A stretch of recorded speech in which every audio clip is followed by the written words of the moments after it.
Hey, what's going on YouTube? This is going to be an instructional video on the proper disassembly of the M16A2 service rifle or an AR-15, because it doesn't make a difference.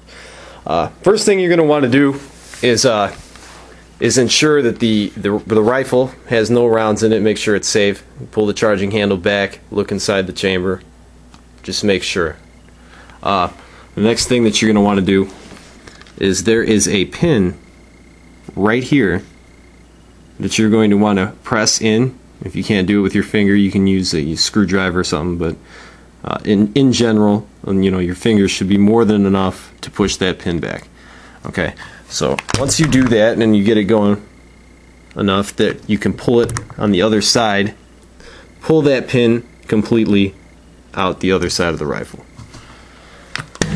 This will allow you to break your gun down, much like a shotgun.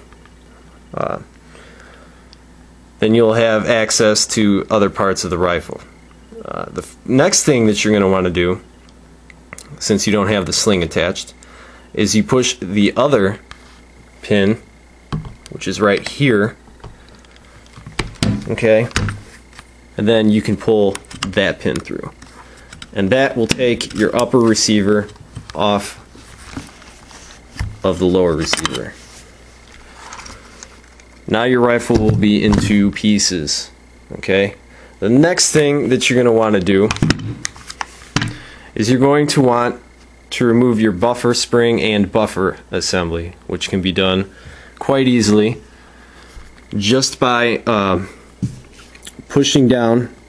There's a pin inside right here that you can push down. You push that down and it will release the spring, and the tension on the spring will cause the buffer to come out of the rifle.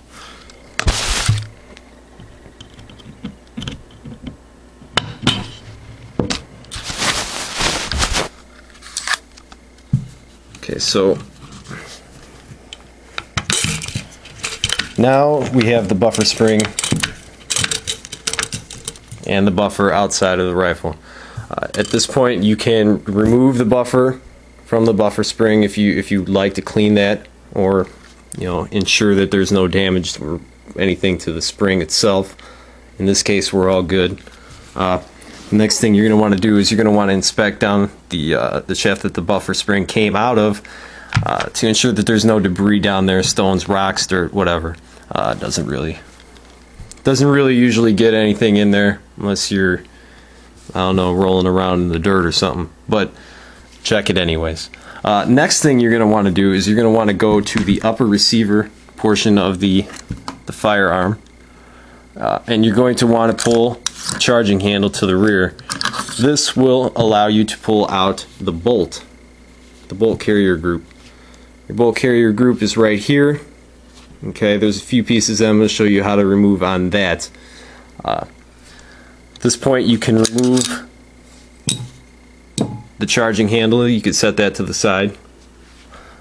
And as far as the rifle itself, the barrel, this is about as far as you're going to break that section of the rifle down.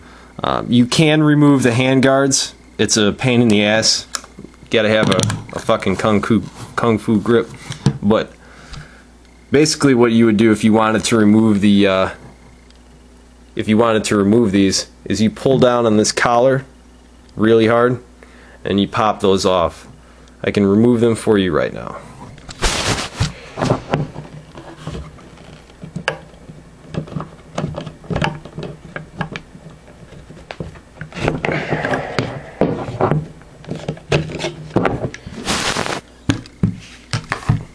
Okay, now that that's done, you've got the two plastic hand guards off there.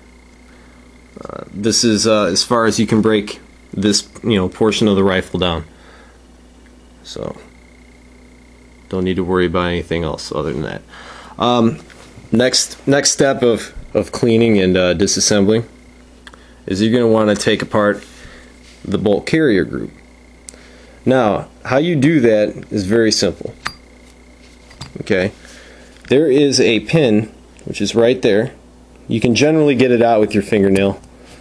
If you have trouble, of course this one's going to be a bitch, right? Because I'm doing a YouTube video on how to disassemble something. Okay, so you get that out of there, and then you're pretty much in business. Next step is you're going to want to remove the firing pin. You can do that by just tapping it out. Firing pin has come out. You can set that to the side. Don't lose it. You'll be in a world of trouble if you do. Okay. Next step that you're going to want to do is you're going to want to remove the pin that aligns the firing pin. And you're going to want to pull that out, and that piece looks like this. Next step is you're going to want to pull this piece out right here that looks kind of like a piston, has these rings on there and whatnot. You pull that out, and you give that a good scrubbing. Make sure there's no dirt, debris. A light coat of oil, and be good shape. And that pretty much sums up how to disassemble the AR-15 rifle. And assembly is just doing the same process that you just did, except in reverse. That's all there is to it. Alright, good luck, guys.